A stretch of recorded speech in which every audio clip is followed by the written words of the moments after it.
Como una forma de adherir a la conmemoración del Día Internacional de la Mujer, el Comité de Género de la Jurisdicción de la Corte de Apelaciones de Copiapó ha considerado pertinente generar una instancia de reflexión que permita conocer una mirada desde fuera del mundo judicial, pero apuntando precisamente al ejercicio jurisdiccional en esta materia. Y yo no pude. Ayer me viste. Queremos agradecer a todas las personas que se encuentran conectadas a través de Zoom y queremos recordarles que esta actividad se transmite para todo el mundo por www.poderjudicialtv.cl. Como una forma de iniciar esta reflexión, exhibiremos un video conmemorativo que contó con la participación de mujeres de nuestra jurisdicción.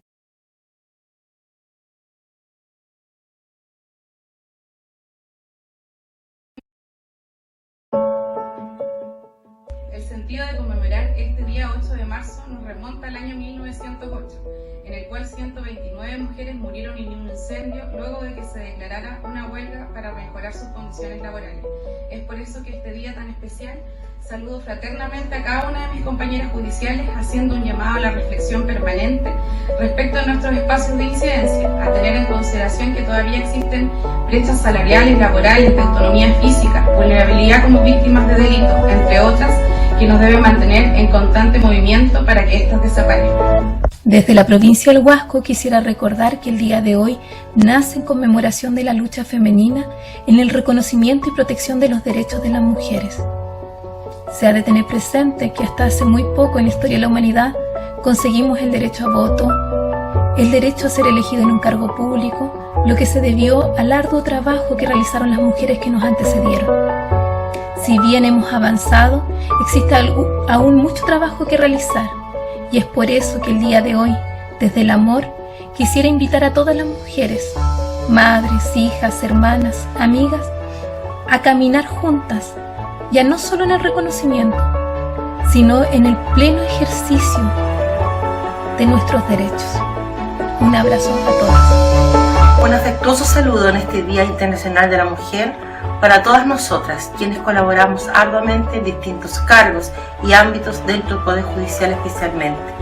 En lo personal me siento muy orgullosa de ser parte de las mujeres que contribuimos a la sociedad en este ámbito judicial. Este es un día que nos conmemora a nosotras y a todas las que hacemos esta labor tan importante. Un saludo afectuosa para cada una de ustedes. Este día es una invitación a reflexionar y comprometernos por una sociedad más igualitaria, respetuosa y tolerante. Si aún persisten los saludos que nos felicitan por ser mujeres, es una señal que aún falta mucho por hacer. Quiero, puedo, me lo merezco y voy por ello.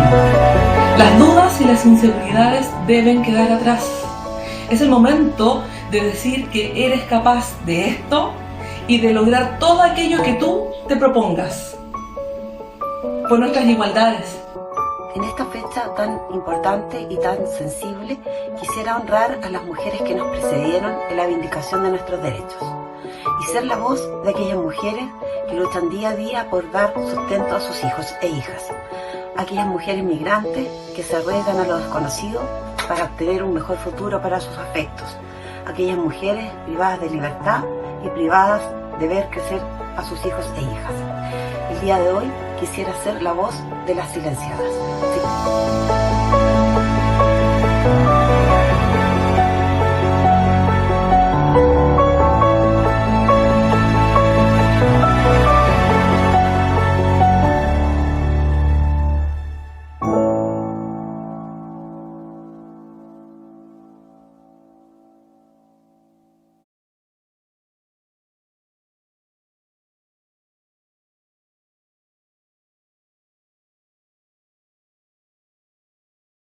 A continuación, dejamos con ustedes a la señora presidenta de la Corte de Apelaciones de Copiapó y presidenta del Comité de Género Jurisdiccional, ministra Marcela Araya Novoa, quien nos entregará su mensaje con ocasión del Día Internacional de la Mujer, y la exposición de nuestra invitada, la periodista Natalie González Díaz.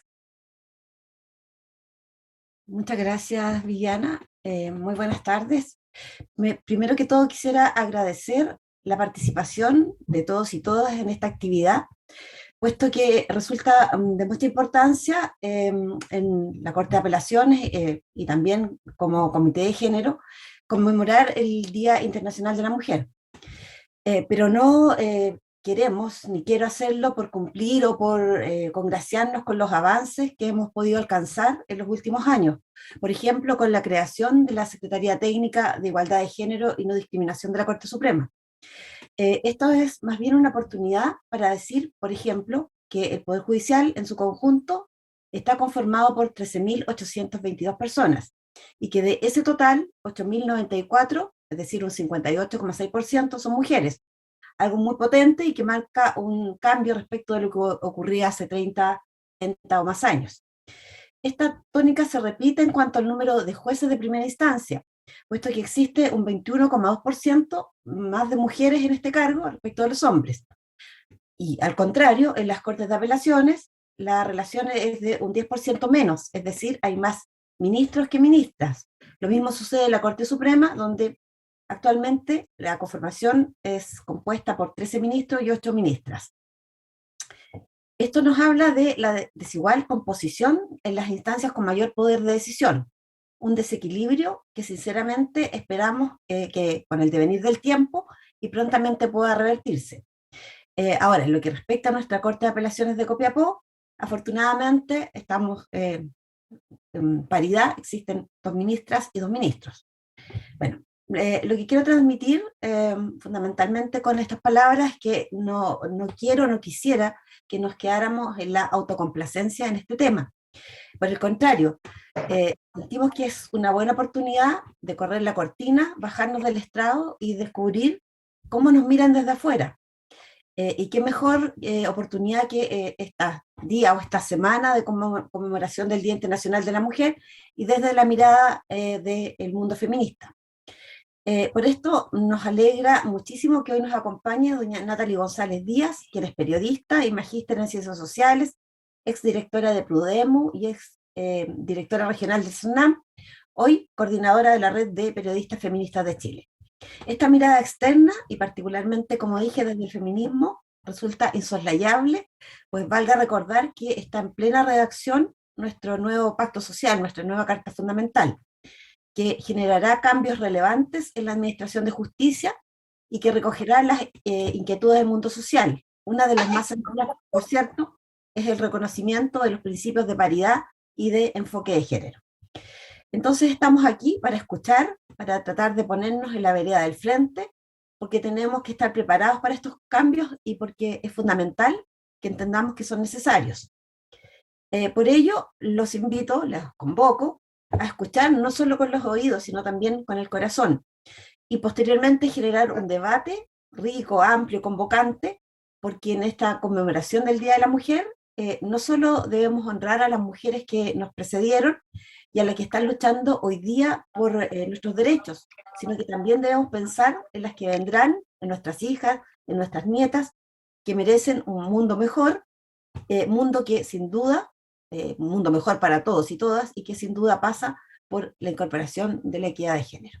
Muchas gracias. Muchas gracias, presidenta. Es el momento de presentar a la expositora de esta jornada. Se trata de la periodista atacameña Natalie González Díaz, titulada en la Universidad de Santiago, magíster en Ciencias Sociales de la Universidad Arcis y diplomada en Género y Políticas Públicas en la Universidad de Chile. Natalie González ha desarrollado una extensa carrera en medios de comunicación y el servicio público. Fue directora ejecutiva regional de la Fundación Promoción y Desarrollo de la Mujer, Prodemu, y entre los años 2001 y 2007 se desempeñó como encargada de comunicaciones del CERNAM Atacama. En mayo de 2016 fue designada por la presidenta Michelle Bachelet como directora regional del Servicio Nacional de la Mujer y posteriormente asumió como secretaria regional ministerial de la Mujer. ha desarrollado un intenso trabajo territorial en la promoción de los derechos de las mujeres y minorías sexuales, participando en diversas organizaciones sociales.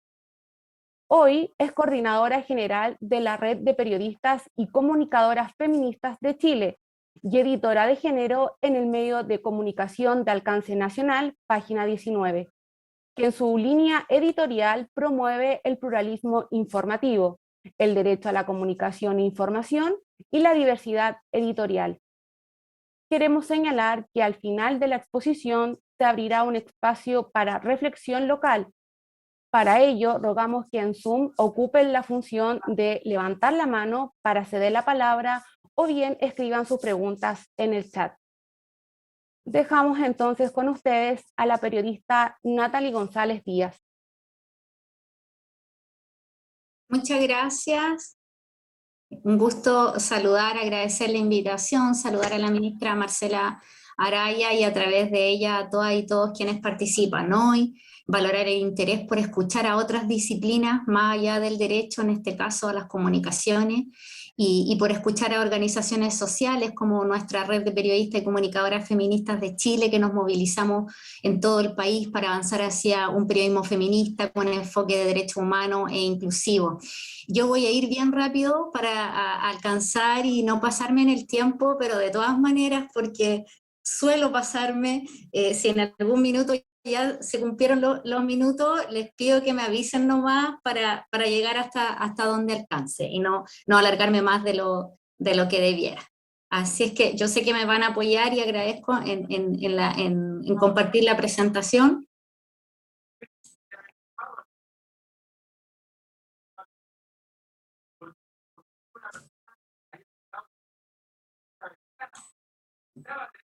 Bueno, vamos a ir avanzando ahí rápidamente como les decía. Estoy aquí haciendo un pequeño ajuste.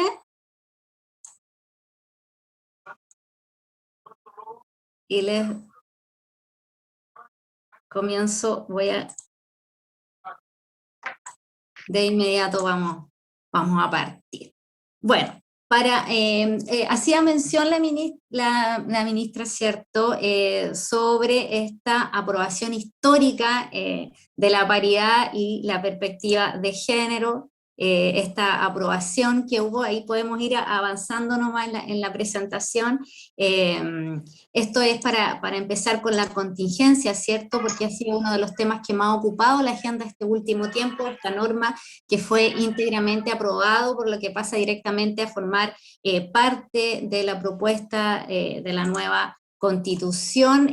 Yo sé que ustedes conocen, ¿cierto?, el articulado, pero aquí está, que habla de paridad, de perspectiva de género, de igualdad sustantiva, este mandato de la CEDAW que indica que los estados partes no solo están obligados a sentar las bases legales para que exista igualdad formal entre mujeres y hombres, sino que además es necesario asegurar que haya igualdad sustantiva, ¿cierto? Y para comenzar también la ministra hacía alusión en términos a cómo estaba el tema de paridad o cómo está el tema de paridad, que son datos también que escuchamos en el debate de la convención, ¿cierto?, en cuanto a que en el Poder Judicial, a pesar de que existen más juezas que jueces de primera instancia en los cargos de mayor jerarquía, la presencia de las mujeres disminuye.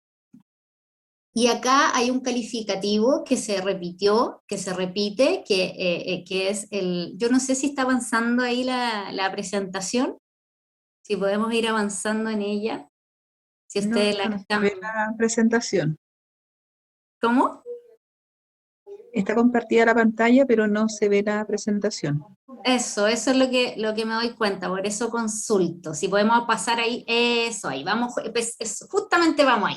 En el calificativo que se repitió de histórico, ¿cierto? Este fue el calificativo que más leímos en prensa, en redes sociales, y es lo que más escuchamos y lo que más vimos, la primera reacción. Entonces, Esto tuvo mucha repercusión en las redes sociales, en los medios, columnas de opinión, entrevistas, se dieron a conocer muchas miradas, puntos de vista, y esto porque el Poder Judicial ha dado a conocer, como también lo escuchábamos ahora, ¿cierto?, los esfuerzos que realiza en la materia, que cuenta con la Secretaría de Género y No Discriminación, impulsada por la ministra Andrea Muñoz, una política de género y no discriminación, campañas, protocolos, por nombrar algunas, ¿cierto?, instancias. El enfoque de género es un tema que forma parte de las discusiones jurídicas modernas, y el Poder Judicial en Chile, por supuesto, que ha recogido esto. Pero con este articulado quedaría consagrado a nivel constitucional este principio. Por lo tanto, se celebra que sería un estándar jurídico imposible de eludir, y que ya no va a depender o no quedaría a voluntad individual de las personas, porque todo este esfuerzo por incorporar el enfoque de género y todas las herramientas que se ponen, nosotras sabemos siempre que no significan por sí solas como una causa-efecto, ¿cierto?, que el tema esté superado. Esto pasa en toda institución. El cómo el Estado de Chile avanza en la transversalización del enfoque de género es un gran tema, una inmensa tarea que tiene avance, pero también tiene a la vez retroceso, y que todavía hay mucha resistencia al interior de las organizaciones que están formadas por personas. Por lo tanto, el contar con un documento, con un lineamiento, no quiere decir que esto va a generar de inmediato el cambio necesario. Las resistencias culturales internas existen y son muy fuertes a veces. Entonces, esta norma podría significar que el enfoque de género, tan necesario pero ausente en la formación profesional en general, hablando de todas las disciplinas, pueda pasar a ser una obligación en la formación de los operadores y operadoras de justicia, porque es vital que quienes forman parte del sistema conozcan este enfoque y por lo tanto no reproduzcan, ¿cierto?, en la justicia la opresión de género, las desigualdades, las discriminaciones que vivimos, mujeres, disidencia, infancia, adolescencia, que no las reproduzcan en un ámbito que es tan relevante como la justicia, ¿cierto? El acceso a la justicia. En todos los informes internacionales de organismos, lo que elaboran las organizaciones de la sociedad civil, también se reitera que el acceso a la justicia es uno de los principales problemas para la protección de los derechos humanos de las mujeres en el mundo. La CEDAW, la Belén do Pará señalan que los estados tienen la obligación de actuar con la debida diligencia para prevenir, investigar, sancionar y reparar actos de violencia contra las mujeres, ¿cierto? Y evitar así la impunidad.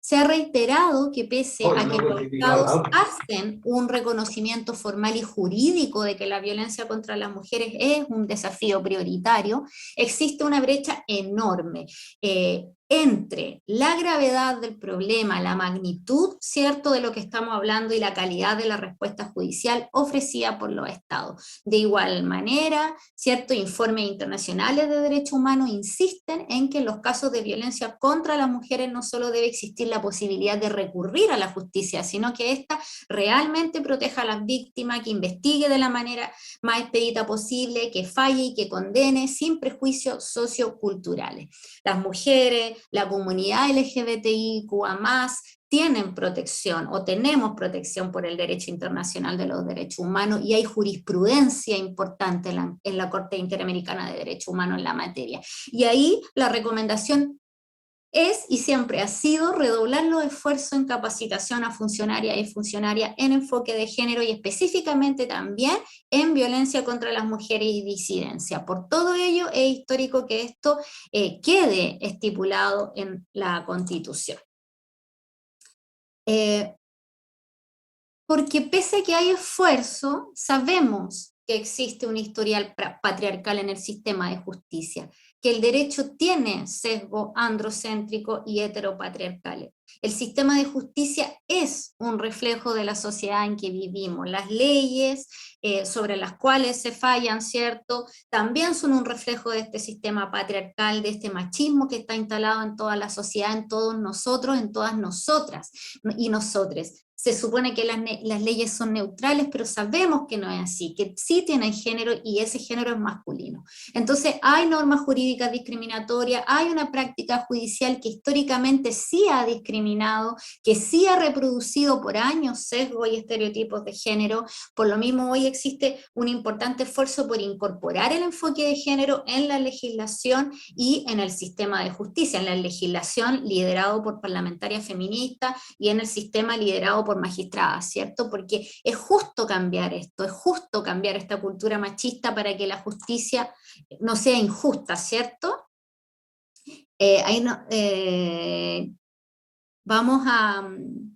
Hemos estado mirando y hemos estado viendo piezas, ¿cierto?, con algunos ejemplos que son solo para graficar qué se ha dicho en la prensa, en las redes, qué están diciendo las mujeres organizadas en torno a esto, en torno a todo este debate que estamos teniendo. Justicia chilena, fallos que marcan cuando los jueces no le creen a víctimas de violación. Este es un reportaje del medio La Tercera sobre fallos donde no hubo enfoque de género y entrega algunas cifras, como ustedes ven, un reportaje del año 2018, por lo tanto las cifras que entrega son del 2017, habla de que la Fiscalía llevó a juicio 267 casos, 183 terminaron en condena y 84 absoluciones, y que esta alta tasa de absolución se explicaría, ¿cierto?, porque algunos jueces ocupan argumentos de género o culturales para desacreditar el testimonio de las víctimas. Esto es algo que hemos visibilizado mucho las organizaciones sociales y las expertas en la materia. Pensar que una persona, que una mujer actúa o debe actuar de cierta manera cuando es víctima es no comprender los contextos de violencia que enfrentamos las mujeres todos los días y durante todo nuestro ciclo de vida.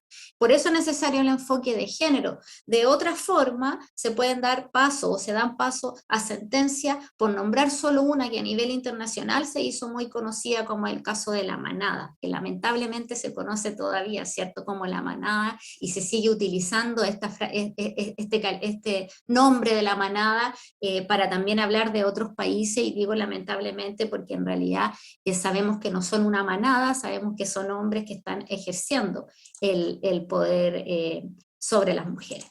Y hay dos imágenes que quise ahí rescatar de ese reportaje. La primera, que son fotografías de sentencia, el resultado fue una absolución debido a que el Tribunal Oral de Coyhaique determinó que no se acreditó el uso de la fuerza por parte del acusado, con el cual se configura el delito de violación, y la resolución es importante porque llevó a la Corporación Humana, ¿cierto?, a denunciar a los jueces ante la Corte Interamericana de Derechos Humanos debido a la alusión que hicieron por desacreditar ¿cierto?, la acusación de la víctima. Este caso es del 2003, recordemos también que está Chile condenado en el caso Atala, ¿cierto?, por la Corte Interamericana por estereotipos de género. También está el caso de la pastora Aymara Gabriela Blas, por poner algunos ejemplos.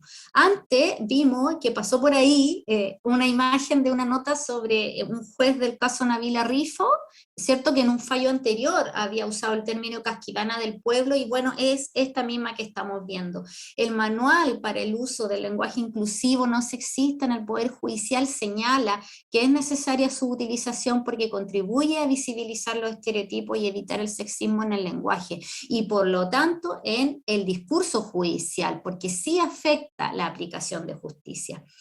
Y la segunda imagen es sobre el caso de una mujer violada por su expareja, ¿cierto?, donde en un motel donde ella señala que llegó amenazada por él de mostrar fotografía en su trabajo, fotografías íntimas que tenía del tiempo en que habían sido pareja.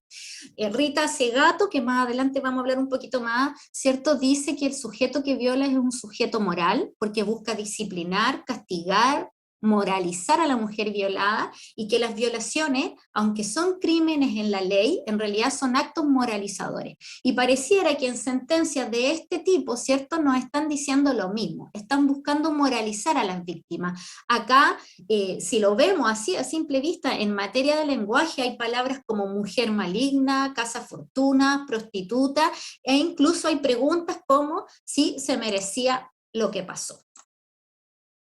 Es imposible dejar de mencionar desde las comunicaciones que en los procesos donde hay revictimización también se hacen parte de los medios de comunicación, que en muchas ocasiones van simplemente a replicar toda la información que pueda salir de un proceso sin ningún enfoque ético de género y de derechos humanos. Este doble discurso en torno a la violencia que tiene la sociedad entera, sin duda lo hemos visto en directo en algunos juicios, por ejemplo, y en los medios de comunicación tradicionales, hegemónicos. Esto de que se condena la violencia, pero luego inmediatamente se busca o se pregunta qué hizo la mujer para merecerla. Es un tema que conversamos mucho entre trabajadoras de las comunicaciones. Es importante mencionar porque debemos pensar que la violencia contra las mujeres es estructural y los esfuerzos deben venir de todas las áreas. Los casos llamados de alta connotación pública sin duda que son tomados por los medios de comunicación que buscan visitas, que buscan clics, ¿cierto? Y cuando se trata de casos de violencia contra las mujeres, contra las disidencias, no es nada de extraño ver cobertura y narraciones y enfoque, encuadres sensacionalistas, morbosos que naturalizan la violencia. Entonces también podemos pensar en cómo se da esta relación entre el sistema de justicia y los medios. El debate en la convención sobre la necesidad de contar con un enfoque de género en la justicia tiene un impacto también directo en los medios, que instalan una realidad, que naturalizan, que relativizan la violencia, ¿cierto? Que dicen que las víctimas tienen culpa de lo que les ocurrió. Una de las grandes razones que entregan las mujeres para no denunciar es que han sido testigos como, tanto en el sistema de justicia como en los medios de comunicación, a los agresores se le trata mejor que a las víctimas.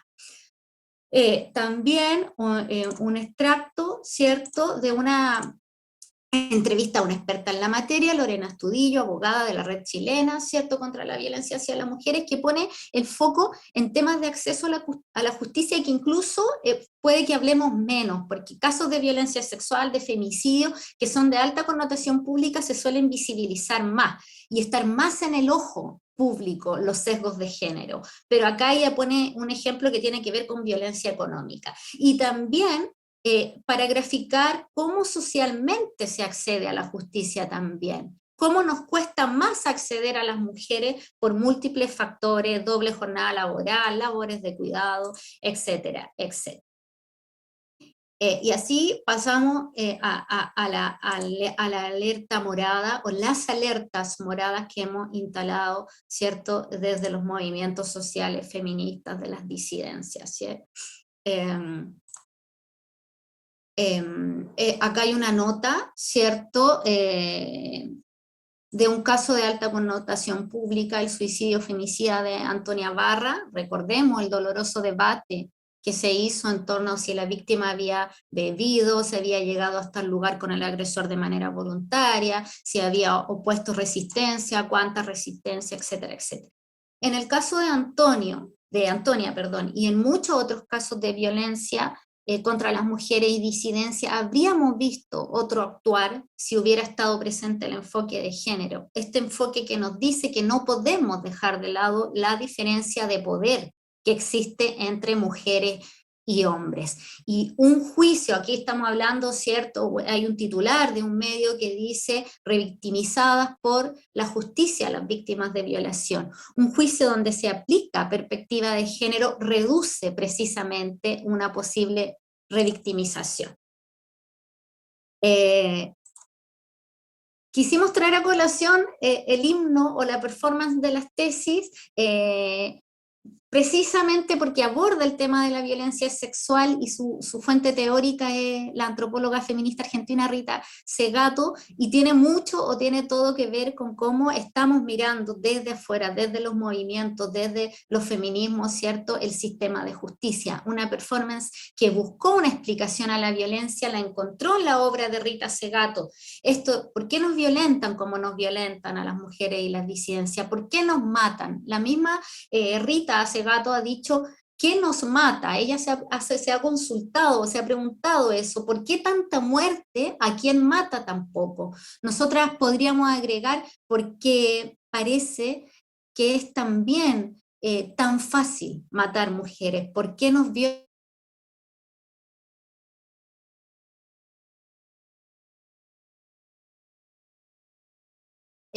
No se puede dejar de mencionar que la violencia es estructural, ¿cierto? No podemos dejar de pensar cómo lo que ocurre en el sistema de justicia contribuye a esta inevitable sensación de impunidad. El patriarcado es un juez, dice en una de sus frases, ¿cierto? Los fallos, los juicios, donde nos preguntan cómo iba vestida, salió de noche, salió sola, había bebido la víctima, tenía pareja estable, cómo llevaba su vida sexual, estaba en un lugar solitario, viajó sola. Entonces, Segato habla de la sospecha moral, que siempre recae en las mujeres, y que por eso todos los días las mujeres hacemos un esfuerzo para no levantar esa sospecha. Y ese esfuerzo está en cómo vestirnos para salir, en cómo maquillarnos, etcétera, etcétera, por poner algunos ejemplos, porque nos vemos obligadas a elaborar una presentación en el espacio público, porque esta sospecha moral nos condena siempre desde antes, ¿cierto? Y por supuesto que esa sospecha moral la hemos visto reflejada en procesos judiciales, sin duda, porque incluso cuando somos víctimas tenemos que someternos a ese escrutinio. ¿Nos comportamos como debe hacerlo una buena mujer? ¿O qué tan víctima es la víctima? Entonces viene esta frase de la impunidad, ¿cierto? Para mi asesino, esta interminable sensación de impunidad en crímenes contra las mujeres e impunidad a agresores sexuales. ¿Por qué no logramos frenar los crímenes contra las mujeres? ¿Por qué en lo que va del año van 8 femicidios? ¿Por qué pese a todo lo avanzado se siguen viendo como crímenes de la esfera privada? Eso ya hace tan difícil tratarlos por la justicia.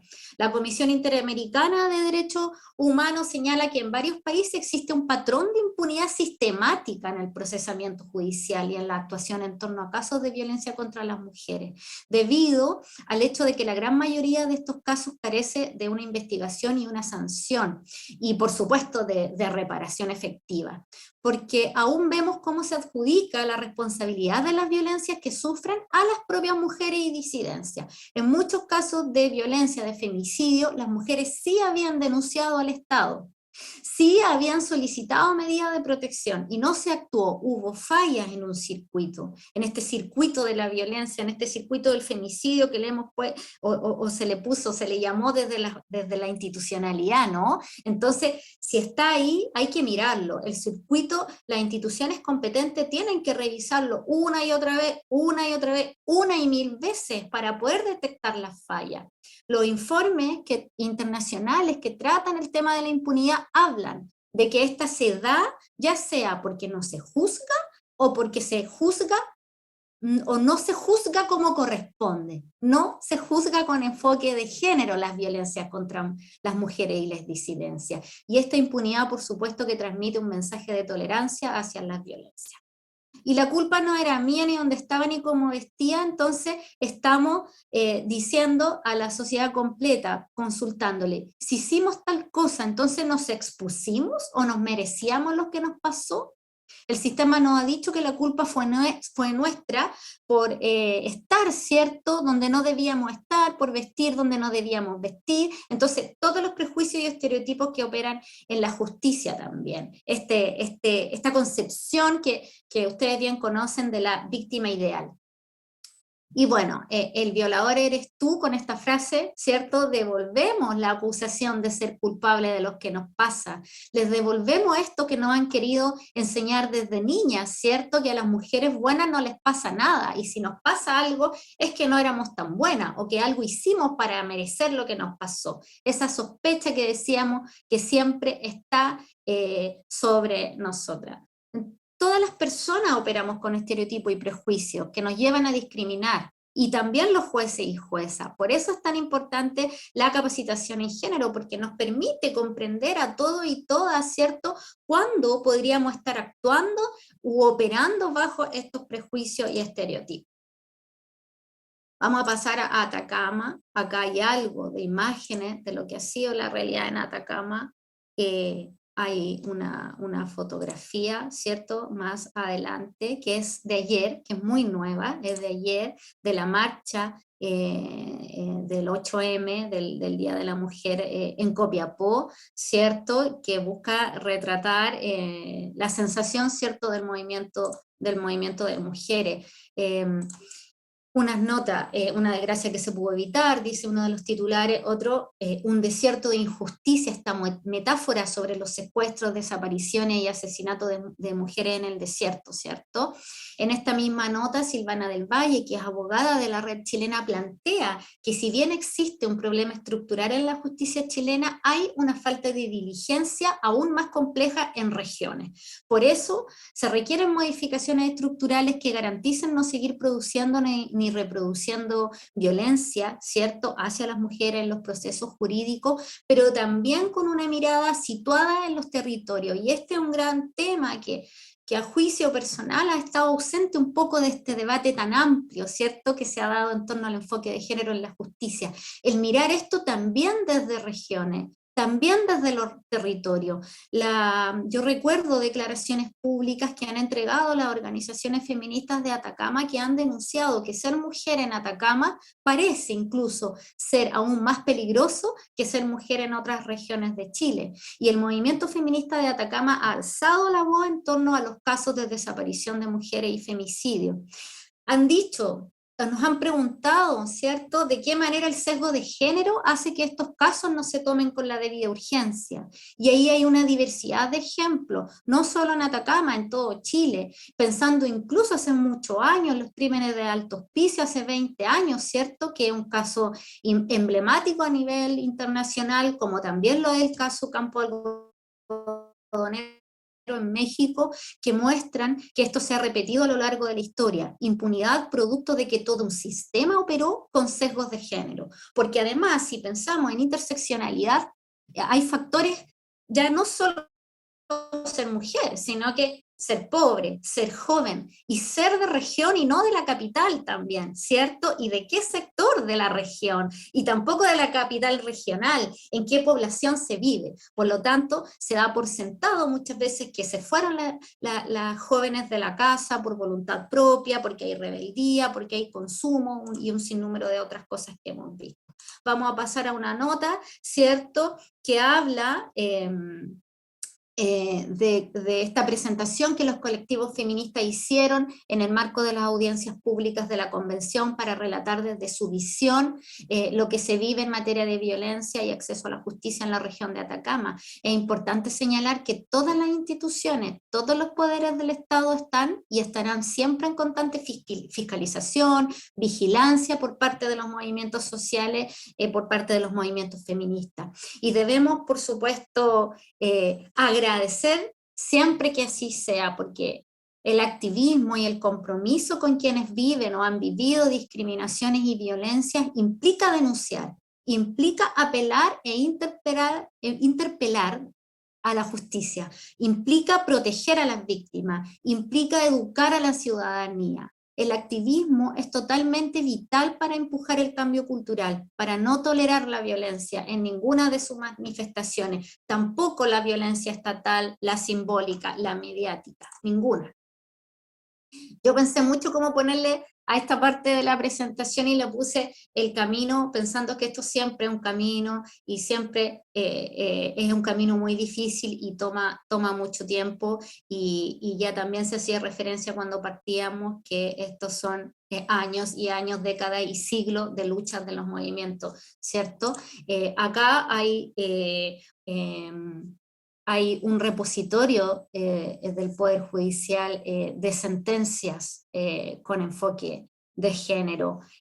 Yo quise destacar una acá de la jueza Macarena Rebolledo, ¿cierto?, que fue la ganadora del primer lugar del concurso de sentencias con perspectiva de género del 2021 de la Secretaría Técnica de Igualdad de Género, que yo sé que tiene además este año abierta su postulación para el 2022, ¿cierto? Si no me equivoco, creo que hasta por ahí, por el 18 de abril. Yo busqué de Atacama, no logré dar en este repositorio con alguna sentencia de Atacama, no sé si yo no las vi o si no hay, pero sí quise traer una colación, ¿cierto? Porque el camino no es técnico solamente, requiere de esfuerzos distintos por desnaturalizar la violencia, entendiendo que se está aportando un cambio cultural. Ahí también está la esencia de comprometerse con un enfoque de género en la justicia. Y ahí está la esperanza nuestra de los movimientos sociales, feministas, de mujeres, ¿cierto?, de que el derecho cumpla un propósito de prevención también, porque sabemos que la jurisprudencia puede transmitir un mensaje de repudio a la violencia contra las mujeres, a la violencia contra las disidencias sexogenéricas. Este titular, esta sentencia es del año 2016, fueron muchísimos años para que lográramos, tanto en materia de leyes como en materia de comunicación, nombrar el femicidio, nombrarlo incluso nos costó tanto, ¿cierto? Hablar de crimen de género, hablar de crimen de odio, mostrarlo no solo como un hecho aislado, sino como el culmine de un continuo de violencia estructural en la vida de las mujeres, y creo y creemos que algo hay en esta que trajimos aquí a colación. Porque las sentencias son pedagógicas y los medios de comunicación debemos aportar ahí, en tomar estas sentencias como cuando son pedagógicas, ¿cierto? Y visibilizarlas, ¿cierto? La sentencia es una forma de comunicación entre, ¿cierto?, el sistema, entre juez, jueza, entre el Estado y la ciudadanía. Entrega un mensaje a la sociedad en su conjunto, más allá de a quienes involucra un hecho. El derecho tiene posibilidades de generar transformaciones, y claro que ahí, de intermediario, estamos los medios de comunicación. Son dos actores, operadores de justicia y medios que cumplen un rol social, que pueden y deben enviar un mensaje de prevención, de no amparar la violencia. Y por esto se valora tanto cuando jueces y juezas han aplicado el enfoque de género. Y los medios de comunicación han sabido recoger esto de buena forma, ¿cierto? Cuando hablamos además del principio de justicia abierta, debemos pensar indudablemente en el rol que cumplen los medios, que va de la mano en cómo la ciudadanía valora también el sistema de administración de justicia, cómo se recupera la legitimidad en los poderes del Estado, cómo se recupera, ¿cierto?, esa confianza en el debido proceso, en la administración de justicia, en medio de una crisis de confianza que sabemos que golpea a todas las instituciones. Ahora, esto es más importante con la decisión que tomó la Corte Suprema de que los fallos de todos los tribunales del país sean públicos y con acceso a la ciudadanía. En esto, por supuesto que se había avanzado con las audiencias públicas, pero con esta decisión más aún, mucha gente va a tener acceso a conocer los racionamientos que se han hecho en los casos, y sin duda que eso va a generar un debate público, y es muy bueno que esto ocurra porque la crisis de confianza está en todas las instituciones, lo decíamos, ¿cierto? Con lo que significa la afectación para la democracia. Entonces es tarea también de quienes conforman, ¿cierto?, este poder propiciar la incorporación del enfoque de género y asumir además el compromiso de informar esto, y también de informar las sentencias cuando se valoren de esta forma, porque va a haber muchos ojos más mirando esto, será mucho más transparente y se va a generar mucho más debate público. ¿Cuántas sentencias han generado más daño? Y cuántas otras también han sido profundamente reparadoras, y no solo para las víctimas, para las familias de las víctimas y también para la sociedad entera, porque sí pueden serlo, no solo cuando pensamos en el fallo, sino que incluso cuando pensamos en el lenguaje que se utilizó, cuando hablamos de un lenguaje del género inclusivo, que es más que un lenguaje, o sea, es un lenguaje respetuoso, eso es finalmente. un lenguaje que nos devuelve nuestra dignidad. Por ello, el esfuerzo tiene que ir mucho más allá, no basta con que estén escritos los manuales, no basta con contar con guías, ¿cierto? El esfuerzo y el compromiso que implica esto es mucho mayor y mucho más que técnico, aunque también es técnico, porque en enfoque de género una se debe capacitar, ¿cierto? Pero es mucho más que eso. Ya lo sabemos desde el periodismo, que hace muchos años cuenta con manuales para comunicar con enfoque de género, por ejemplo. Hace muchos años que tenemos manuales para comunicar la violencia contra las mujeres y las personas disidentes, pero seguimos viendo que se informa de manera descontextualizada, naturalizada. Entonces, desde el periodismo feminista a nivel nacional y regional hemos hecho un trabajo importante en propiciar discusiones y debates para que todo el aparato del Estado tenga un enfoque de género en sus comunicaciones. La educación, la información que se entrega a la ciudadanía es muy importante. Los mensajes que da cualquier poder, cualquier institución del Estado es clave para avanzar hacia una vida libre de violencia. Yo no sé si ahora había eso, vamos a ver si podemos ver un pequeño video que es muy cortito.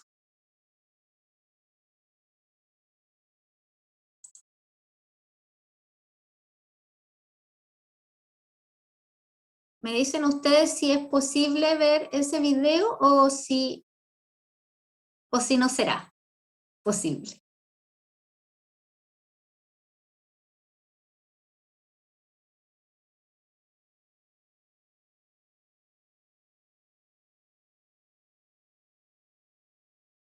Pero parece que no se escucha. No, no se está escuchando.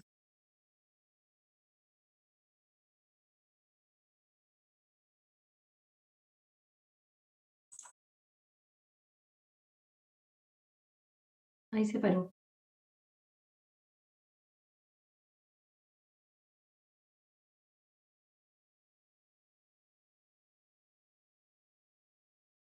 No tiene audio, o sea, ¿no se debe escuchar o se debe escuchar? Sí, se debe escuchar. No tiene Pero sí. audio.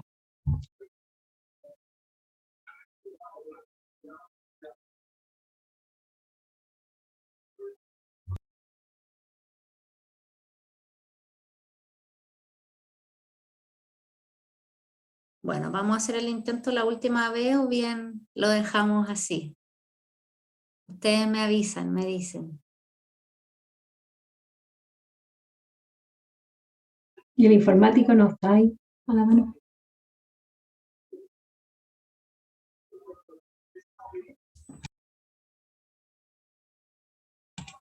Compartir el audio. Eso. Compartir con audio y se da la opción.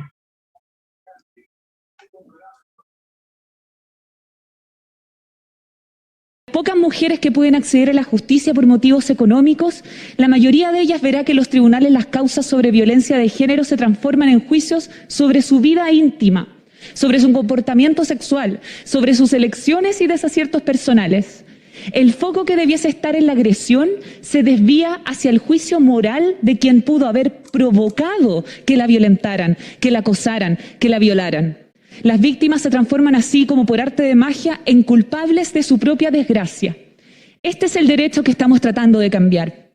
Si comprendemos al derecho como un espacio de poder que debe ponerse al servicio de la emancipación de las personas, de la igualdad de derechos, resulta necesario integrar un enfoque de género y garantizar el acceso a la justicia como un derecho indispensable, que implica una tutela judicial que no utilice estereotipos sobre grupos o sectores de la población que han sido históricamente discriminados. Bueno, eso era el video que quería compartir con las palabras, ¿cierto?, de la convencional Bárbara Sepúlveda, que se dieron en el debate de la Convención de la Norma de Paridad y enfoque de género en la justicia. Así es que eso era lo que quería compartir. Muchas gracias por la instancia. Muchas gracias, doña Natalie. Luego de esta interesante exposición, se va a abrir el debate local ofreciendo la palabra a los asistentes. Para ello, por favor, ocupemos la función de levantar la mano de Zoom o bien escriban las preguntas en el chat.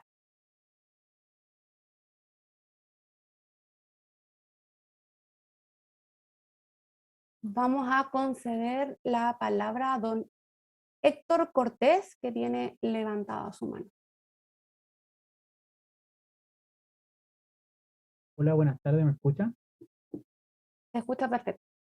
Ya. Buenas tardes a todos, a todas. Felicitaciones a doña Natalie por su exposición, súper concisa. Doña Natalie, mire, yo soy un funcionario judicial y bastante crítico respecto de cómo toda la teoría se ve en la práctica, porque hay veces que parece que los que abogamos por los derechos de las mujeres predicáramos en el desierto, porque desde la normativa, desde la doctrina, suena bastante bonito, pero en la práctica se encuentran con bastante puertas cerradas las mujeres que sufren violencia, de partida desde los operadores jurídicos, desde los fiscales, desde el mismo Servicio Nacional de la Mujer.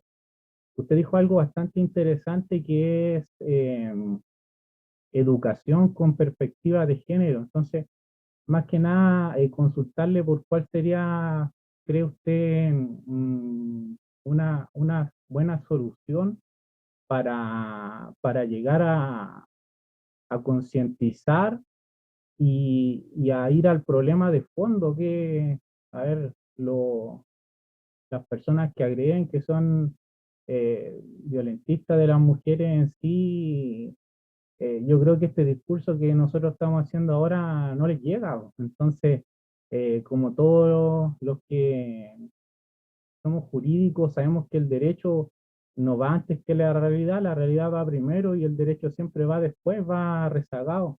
Entonces, yo soy de la idea de que una solución sería partir desde la cuna, desde los primeros años, con una educación con perspectiva de género, relevando los derechos de las mujeres y por qué no, ojalá que quedara en la Constitución, porque nosotros sabemos que Chile está adscrito a distintos tratados internacionales respecto de la violencia contra las mujeres, pero a pesar de que tiene aplicación directa, en la Constitución actual hay veces que suena como música. Entonces, pucha, sería bonito que quedara explícitamente consagrado de que Chile es un Estado, qué sé yo, con perspectiva de género, donde la educación va a partir de los niveles básicos. Yo creo que eso sería una solución bastante como ideal para las futuras generaciones, porque la realidad que me ha tocado ver a mí con casos prácticos, con personas incluso con bastante formación en el tema, se encuentran con esos portazos en la cara, como le comento. Sí. Muchas gracias. Gracias, don Héctor. No sé si voy respondiendo al tiro, ¿sí? ¿De inmediato? ¿O si ¿sí? lo prefiere, doña Natalie. ¿Sí? Ya, sí, yo estoy totalmente de acuerdo, porque por supuesto que miramos celebramos todo lo que pase en materia de la convención, todo lo que puede significar un cambio importante, ¿cierto?, en nuestro texto constitucional. Sabemos que no va a ser tampoco una solución así causa-efecto, como decíamos, que la Constitución es este gran paraguas y de ahí vamos a necesitar, por supuesto, hacer avance en todas las materias y entre ellas ir adecuando la legislación que contamos y luego de eso, distinto es también cómo llevamos a la práctica todo eso, pero yo sí confío en que una de las cosas más importantes es la educación. Y también hay ahí en la convención un debate acerca de cómo queda estipulado el derecho a una educación no sexista, ¿cierto?, desde la primera infancia, en toda la etapa, desde pequeños y pequeñas, y eso me parece que que es muy importante, o sea, la base para un cambio cultural. Y como decíamos cuando hablamos de capacitarnos en enfoque de género, es porque, claro, tú puedes hacer muchos cursos y decíamos que así tiene que ser, ¿cierto? Y que sean constantes, que no sea solo una vez, ojalá, sino que también esté en la formación inicial y para después continuar. Que esté ojalá en todas las mallas curriculares de todas las carreras, pero eso tampoco es una causa-efecto, porque eso es lo técnico, pero ahí viene también la sensibilización, el compromiso que pueda tener cada una de las personas capacitadas en llevar a la práctica esto. Cuando hablamos en comunicaciones, que es de lo que más podría contar, siempre decimos, bueno, hacer una nota, un trabajo periodístico con enfoque de género, ¿es más pega? Sí, es más pega. ¿Nos toma más tiempo? Sí, nos toma más tiempo. Porque hay un esfuerzo mayor, hay que hacer un esfuerzo mayor, no es lo simple, hay que buscar más voces, hay que buscar nuevos enfoques, qué sé yo. Entonces hay que querer hacerlo también. También hay que querer, también hay que desear ese cambio, hacer desear hacer ese cambio que va a generar, ¿cierto? El que vivamos en una mejor sociedad, en una sociedad donde podamos disfrutar de una vida libre de violencia. Entonces, es técnico, pero va muy de la mano con todo lo que tiene que ver con el compromiso también. Doña Natalie, también levantó su mano doña Fabiola Villalón. Sí, muchas gracias. Gracias por la palabra concedida y bueno, y gracias doña Natalie por la exposición. Me quedo resonando cuando plantea usted efectivamente, el lenguaje es el primer estadio para crear una realidad, ¿ya? El lenguaje crea realidad, sin duda. Sin duda alguna coincido con usted que el desarrollo de las perspectivas de género se han centralizado en las grandes ciudades donde hay casas de estudio, donde hay mucha, no sé si decirlo, voy a ser asertiva, ¿ya? En decirlo, pero en definitiva donde hay mucho estímulo para ir desarrollando y avanzando en esta beta. Pero lo que yo noto es que este enfoque de género se ha centralizado allá, en el centro del país. Chile es una larga faja de tierra, angosta y larga, como dice la poesía, y en ella confluyen grupos étnicos, personas que se desarrollan en ciertos giros de actividades extractivas, como la minería, el campo, que genera toda una cultura. Y en esa cultura, ¿cómo insertamos este lenguaje respetuoso? Porque eso, como jueces, nos va a iluminar de cómo podemos enjuiciar el caso sin causar daño. Y creo que es ahí donde tenemos el punto o el talón de Aquiles. ¿Por qué? Porque esa bajada a la localía es la que nos está fallando. Y por eso, tal vez, quienes nos miran desde el centro del país dicen, uy, por ejemplo, vivir en Atacama es algo peligrosísimo para una mujer, porque no hay protección del poder jurisdiccional. Pero sucede que en Atacama se entrecruzan muchas variables. La variable étnica, la variable cultural del mundo minero, la variable lejanía, la variable falta de comunicación y de medios tecnológicos. Y con eso yo no estoy poniendo el locus externo acá, no estoy diciendo yo me equivoco porque no me han dado los medios, no. Me refiero a que también intentando como juez aplicar el derecho con respeto a la persona a quien me estoy dirigiendo, a lo mejor puedo estar cometiendo una tremenda injusticia. Creyendo hacer las cosas bien, estoy obrando al revés. Por otra parte, se puede caer en la tentación de normalizar cosas que no están bien. Entonces yo creo que por ahí parte también el extender este desarrollo del lenguaje técnico respetuoso, respetando todas nuestras diferencias a lo largo de nuestro país. Pero eso es una labor que no solamente involucra a quien ejerce la función jurisdiccional, sino que también a todos aquellos que tienen un margen de actividad dentro de lo que es educación, lo que es las comunicaciones, los que ejercen los desempeños en materia de desarrollo social. Creo que ahí hay un trabajo en conjunto que tenemos que hacer para ir estandarizando en las regiones y en las zonas extremas. No sé qué opina usted.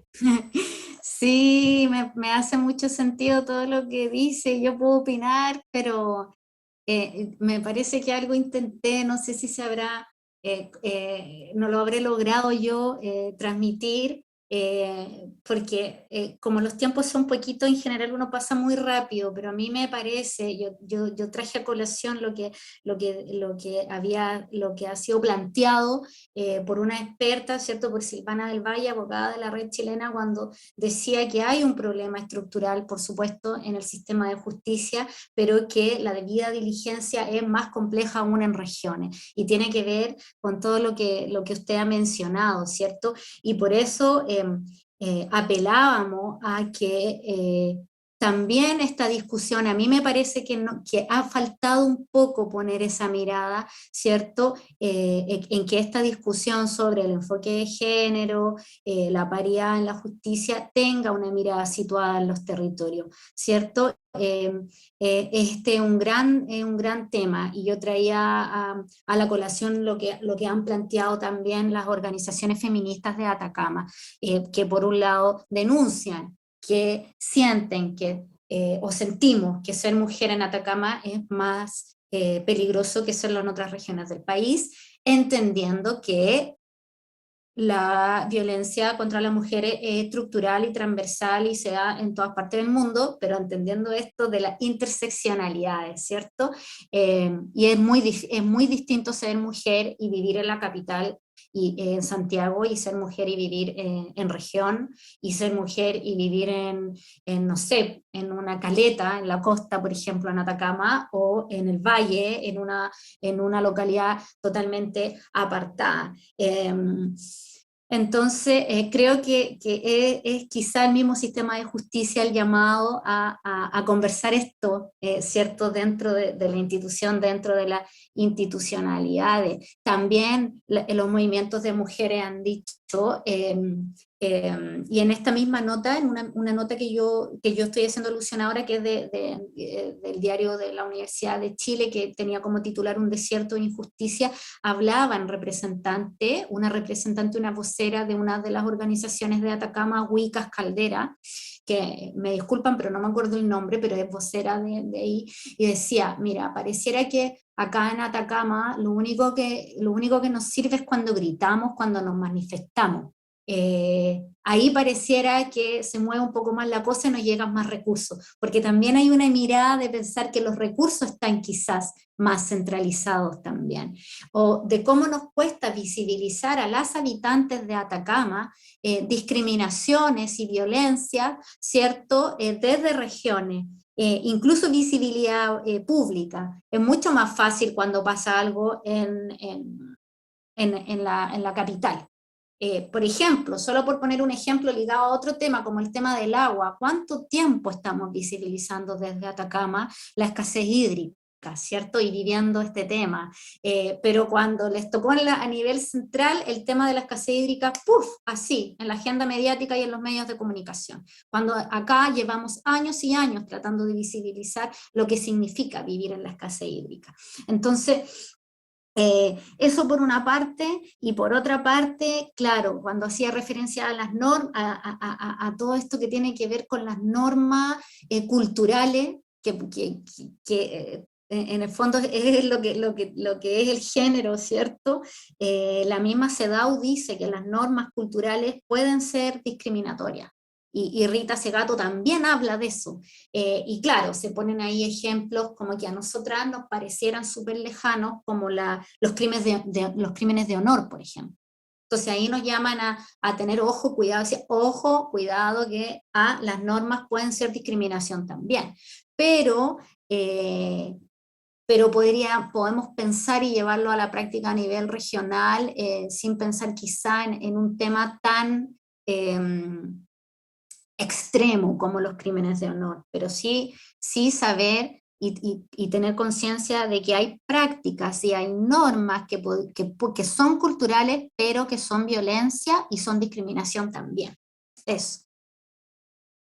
Doña Natalie, tenemos también un comentario de la presidenta Marcela Araya.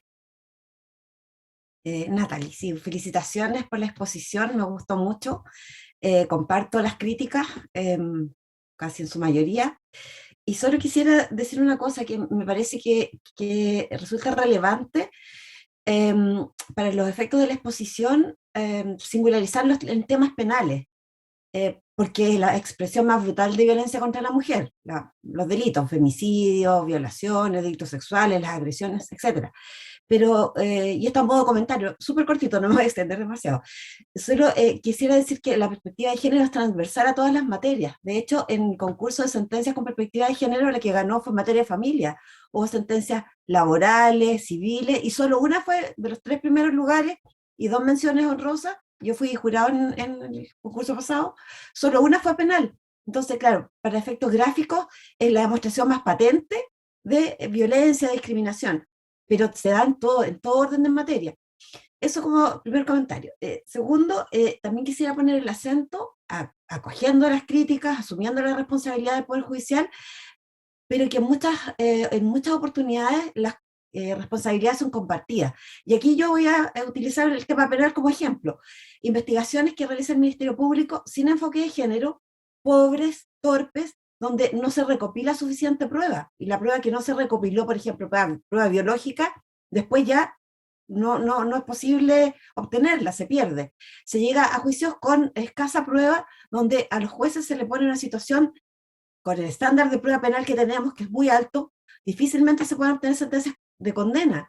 Y eso no es responsabilidad de los jueces, es responsabilidad de los investigadores, de los agentes estatales encargados de la persecución penal, de también incorporar mirada de género. Entonces, la mirada de género es transversal en la judicatura, en los organismos auxiliares, hablando también del acceso a la justicia, los organismos que son encargados de las primeras atenciones, orientar a las víctimas. Nosotros podemos tener instituciones preciosas con enfoque de género, leyes fantásticas, pero si eso no llega a los usuarios y usuarias, esto se transforma en letras muertas, barreras que son producidas de facto, ¿no? Que no están en las leyes y cuesta mucho remover, y esto es lo uno con lo que tú decías en relación a estas barreras culturales que están encriptadas y que a veces invisibilizadas. Solo esos comentarios, a ver si tú puedes aportar.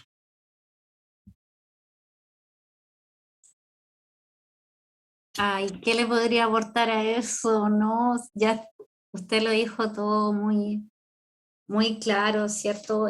Por supuesto, totalmente de acuerdo que sin duda es todo el sistema, cuando pensamos en el acceso a la justicia, ahí en todo tiene que estar, desde la primera instancia, ¿cierto? Este enfoque de género, sabemos que este estándar de la prueba a la que hace alusión, ¿cierto? Que les piden estándares tan altos y bueno, lo difícil que es, por ejemplo, cuando tenemos solamente la palabra de las mujeres, ¿no? Cuando esa es la prueba, cuando las mujeres hemos sido invisibilizadas históricamente, cuando se nos ha dicho que más calladita, más bonita, cuando se nos pone, como lo decíamos, en duda, todo, se nos cuestiona todo y después vamos a ir ahí, ¿cierto?, a pedir justicia y vamos a decir que la prueba es nuestra palabra, o sea, lo terrible y lo difícil que es para las mujeres, ¿cierto?, cuando incluso tuvimos negado o hemos tenido negado el derecho a la palabra. En comunicaciones también estamos todavía, cuando decimos que trabajamos por medios no sexistas, también tratamos de visibilizar eso, que todavía en los medios de comunicación las mujeres estamos totalmente subrepresentadas en eso, incluso en tener derecho a dar nuestra opinión, en que nos tomen en cuenta como expertas, ¿cierto? Estamos totalmente subrepresentadas, entonces, claro, es el sistema completo, los movimientos de mujeres, las organizaciones feministas han hablado mucho y han puesto el foco en las primeras diligencias, en qué pasa, en el retraso que hay, ¿cierto? Entonces, yo no me quiero como meter en temas que yo no voy a manejar, ¿cierto? En la totalidad, pero ¿por qué se demora o no se demora una diligencia? ¿Por qué se busca o no se busca tan rápido o menos rápido? Eso. Entonces, claro que el tema tiene que ser en todo el sistema este enfoque, y ahí hay, por supuesto, un trabajo que hacer. Yo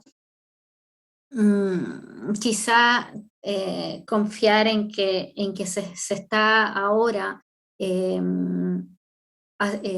hablando mucho acerca de este proceso donde la transversalización de género y la mirada feminista incluso se dice, ya no solo hablando de este enfoque de género, sino este enfoque feminista, se va a buscar transversalizarlo en toda la institución del Estado, en todo el aparato del Estado, ¿cierto?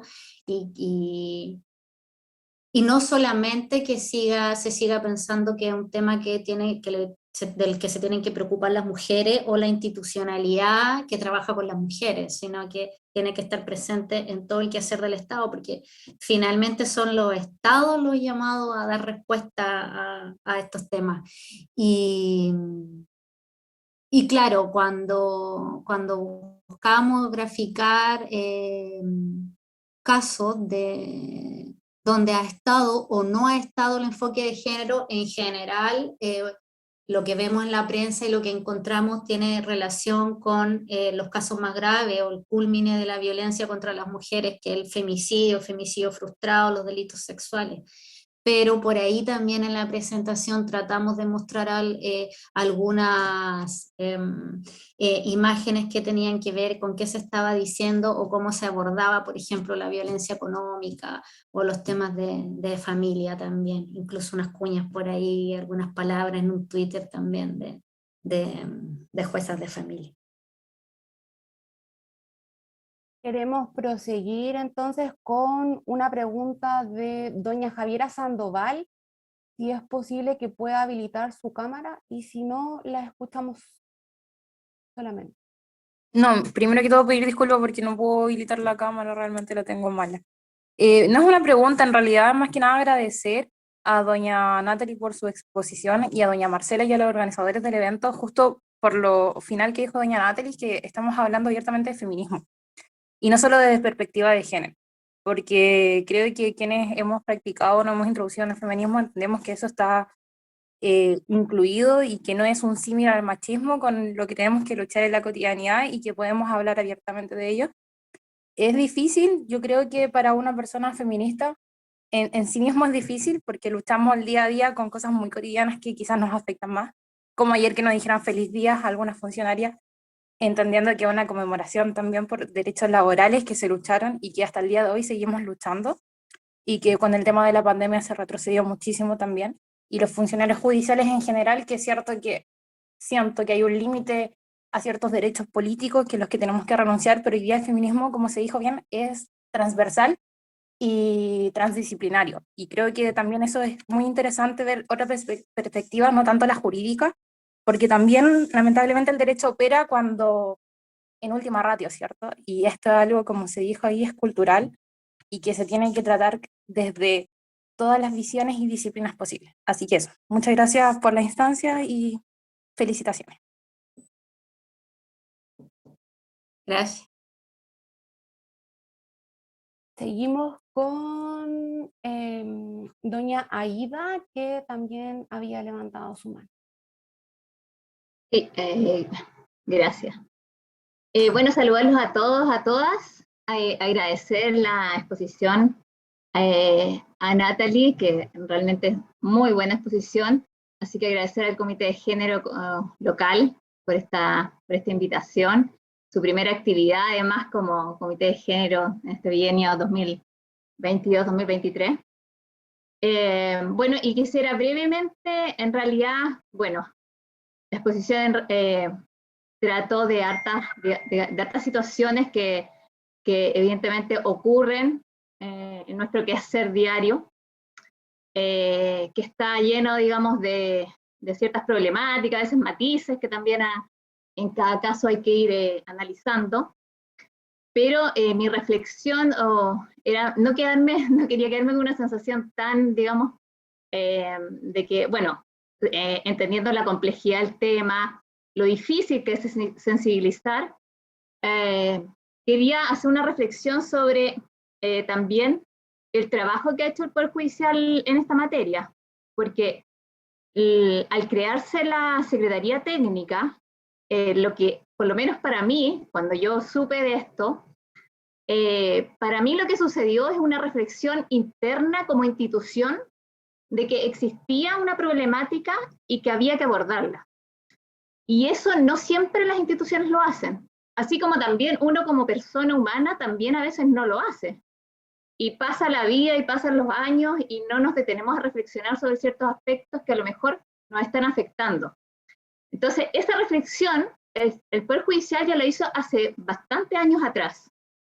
Y ha intentado, o intentó, y lo hizo, iniciar un camino y lo ha mantenido, porque el trabajo de la Secretaría Técnica ha sido un trabajo arduo. O sea, la ministra Muñoz, todos sabemos, todo lo que toda la labor que ha llevado adelante. Actualmente, además, hay comités de géneros locales, cosa que hasta hace 2 años no existían, justamente para intentar llevar esta temática a las regiones y empezar a realizar más actividad local. Entonces, desde esa mirada, yo también quería poner en esta oportunidad esta reflexión de saber que también nosotros estamos en este camino, que sabemos que tenemos mucha tarea por desarrollar y que es una materia que evidentemente a lo mejor necesita muchos años más para seguir abordando. Pero de todas maneras, bueno, comparto muchísimas de las reflexiones que hizo doña Natalie, y es parte de lo que nosotros también tenemos como tarea hacia el futuro. Así que eso. Sí, muchas gracias. Sí, de todas maneras, reconocemos el trabajo que se ha hecho. Yo traté de ponerlo ahí en una lámina ahí y de mencionar el aporte y también señalar que sí, que sabemos y que esto en todas las instituciones, por eso lo llevaba y lo comparaba un poco con el estado del arte del periodismo, cuando decía, pucha, llevamos tantos años con manuales de enfoque de género, de cómo comunicar, qué sé yo, de cómo comunicar violencia, de cómo comunicar sobre aborto, etcétera, etcétera, sobre derechos de las mujeres, y seguimos cometiendo errores que son imperdonables. Entonces, valoramos mucho ese proceso y yo recuerdo absolutamente cuando se lanzó la Secretaría Técnica, la ministra Muñoz, incluso el discurso que realizó, la editorial que apareció en la revista, y eso nos llenó de esperanza también de que el sistema de justicia continuara por este camino que sabemos y reconocemos que es un camino muy largo, muy largo. Gracias a la ministra Oces por su reflexión y seguimos con don Marcel Gaete, que también tiene levantada su mano. Hola, ¿qué tal? Buenas tardes, saludarlo, saludar a la colega Natalie, siempre un gusto escucharla, y también agradecer la invitación del Poder Judicial. Yo escuchaba los comentarios, reflexiones, que importante de que se puedan quizás tener esperanzas de que podría mejorar el sistema. En mi caso, yo soy dirigente igual del colegio y me toca ver casos relacionados con derechos humanos y agresiones a mujeres que hemos visto en los últimos tiempos. Así es que lo importante, como decía acá la señora Marcela, era que los poderes puedan conversar entre ellos. Nosotros el año pasado justamente nos reunimos por trabajo con el fiscal Abot y él decía, de alguna forma, cada entidad desligaba o se preocupaba de su organismo, de alguna forma, y claro, nosotros le hacíamos ver la lentitud en algunos procesos y en algunas causas, que yo sé que algunas son más complejas que otras, pero por ejemplo, hay un caso de una colega en Arica que sufrió una agresión y tortura ese caso tuvo ya una primera audiencia, lleva un proceso bastante largo y ahora en finales de marzo va a tener a lo mejor alguna resolución que esperemos que sea favorable a la víctima, y así una serie de otros casos que hemos visto a nivel nacional y local. Y ahí escuchaba también a Fabiola, en donde uno tiene que ser de repente más, no sé, yo igual estoy en Copiapó, pero a veces se pueden gestionar temas a nivel nacional. Nosotros, sin ir más lejos, esta semana, el día viernes, estuvimos viendo temas con la Comisión Nacional de Derechos Humanos, con la Defensoría de la Niñez, en donde vamos a insistir en hacer actividades de formación, capacitar a editores. Es un tema que siempre está en la contingencia. Veíamos también relatos y causas, no sé, relacionados con la cobertura ahora que se está dando en Ucrania y cómo se exponían a las familias también de alguna forma. Entonces, ese tipo de esfuerzo y trabajo hay que seguir haciéndolos, creo yo. A veces invitamos a colegas a talleres y cursos de formación y no siempre participan, y en especial los editores, que finalmente son los que resuelven cómo van a salir algunos contenidos. Y sin ir más lejos, hace pocos meses tuvimos el caso de una colega en Televisión Nacional y bastante, ¿cómo decirlo? No me dejó conforme la respuesta que dio el canal público y la defensa que se dio a una vulneración clara y evidente hacia una colega que finalmente tuvo que dejar el canal y dejar su trabajo por lo que había vivido en el lugar donde supuestamente debía estar segura y resguardada. Pero bueno, así hay una serie de situaciones, pero yo de alguna forma igual valoro el espacio, la formación siempre la tenemos que estar dando, y también el mensaje que nos entrega Natalie. Esperemos de que de aquí en adelante lo que venga sea un poco mejor y se pueda avanzar en procedimiento de mayor seguridad, porque a veces, lo sabemos, hay normativa internacional que lamentablemente nuestro país no está cumpliendo en varias materias, así es que ojalá se pueda mejorar eso.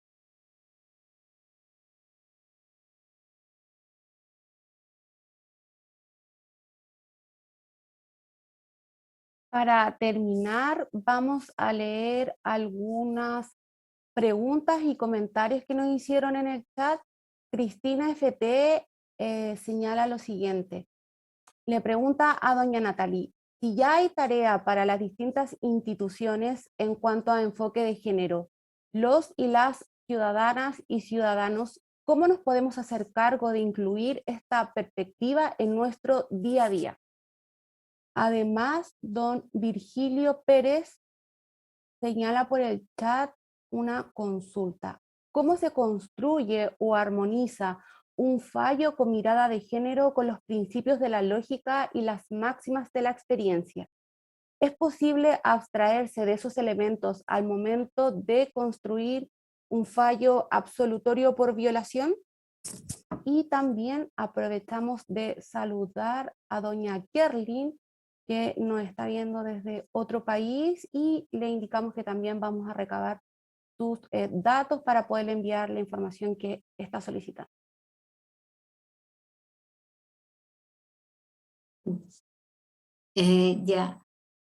Para la pregunta sobre hacernos cargo en el día a día, la ciudadanía, bueno, yo creo que ahí hemos hablado un poquito durante la presentación acerca de la necesidad de entender y vivir esto como un compromiso, ¿no? Como un compromiso diario que va mucho más allá de lo técnico. Y desde donde podemos, obviamente podemos, hacia la igualdad y hacia una vía libre de violencia, aportar cada uno y une desde lo que hacemos diariamente, desde cualquiera sean nuestras funciones, nuestras trincheras, ¿cierto? Nuestro espacio, podemos avanzar en lograr una sociedad que sea más justa y más igualitaria. Y la consulta pregunta creo que es de don Virgilio. A mí me parece que la tienen que, quizás podrían responderla alguien de ahí. No, perdón, me meta. La ministra Marcela podría ser. Yo creo que sobrepasa lo... Sí, es un tema jurídico, es un tema que a mí me apasiona porque he estudiado el cruce entre perspectiva de género y valoración de la prueba conforme a la sana crítica. Entonces me parece que aquí hay una falsa tensión, porque precisamente la valoración probatoria, conforme al sistema racional, y la perspectiva de género convergen en eliminar de la argumentación probatoria todo lo que no pueda ser reconducido a la racionalidad. Utilizando las máximas de experiencia, los conocimientos científicos, como enlace que permite pasar de lo que conocemos, de los elementos de prueba, a las conclusiones. Entonces, la perspectiva de género precisamente pretende erradicar del razonamiento estereotipos, corazonadas, construcciones fundadas en roles asignados insolayablemente a hombres y mujeres y que no tienen más anclaje que precisamente estos sesgos, estos prejuicios de género. Lo que sí, las epistemologías feministas le critican a la valoración racional de la prueba es que, y volvemos ahí en las prácticas, las instituciones, lo que no está escrito, precisamente que esta mirada que pretende ser objetiva, solo racional, se transforma muchas veces en un punto de vista subjetivo masculino. Entonces, cuando se valora la prueba, se inmiscuyen sesgos, estereotipos, la búsqueda de la víctima ideal, y eso no es contradictorio para nada con la sana crítica a las máximas de la experiencia biológica, porque buscan lo mismo, buscan dejar en este coladero todo lo que sea irracional, todo lo que corresponda únicamente a el imaginario, a los constructos, muchas veces equivocados, y no solo sesgos de género, de clase, de raza, etc. Acuérdense del caso de la jueza que habló de que los barristas de Colo-Colo eran delincuentes, ¿ya? Era un sesgo que está allí, y eso no resiste análisis ni de la valoración racional, ni eventualmente sesgo de ese tipo, ni de la perspectiva de género. Eso, bien brevemente.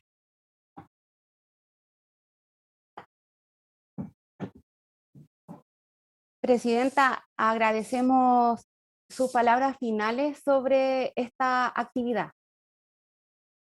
Ya, bueno, quiero agradecer a Natalie enormemente, me pareció muy interesante, es muy necesario vernos desde afuera, comprender cómo nos perciben, por dos cosas. En primer lugar, si hay alguna crítica injustificada, que creo que son las menos, nuestro error está en comunicar, como lo hemos hecho, tenemos que aprender de la utilización del lenguaje claro y tratar de comunicar nuestras decisiones a la ciudadanía.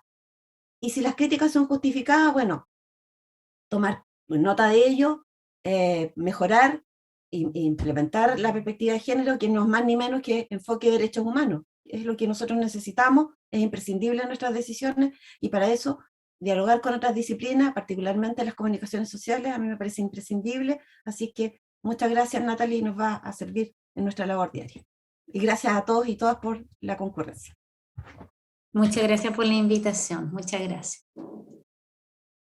Queremos agradecer a todos y todas por su participación, y en particular a los numerosos miembros del Colegio de Periodistas de Atacama y la Comisión de Género Rosario Orrego de la Orden. Que tengan todos muy buenas tardes. Muchas gracias a todos. Gracias. Chao. Buenas tardes. Hasta luego. Hasta luego. Hasta luego. Gracias. Excelente actividad. Hasta luego. Gracias. Felicitaciones, Natalie. Hasta luego, gracias. Hasta luego.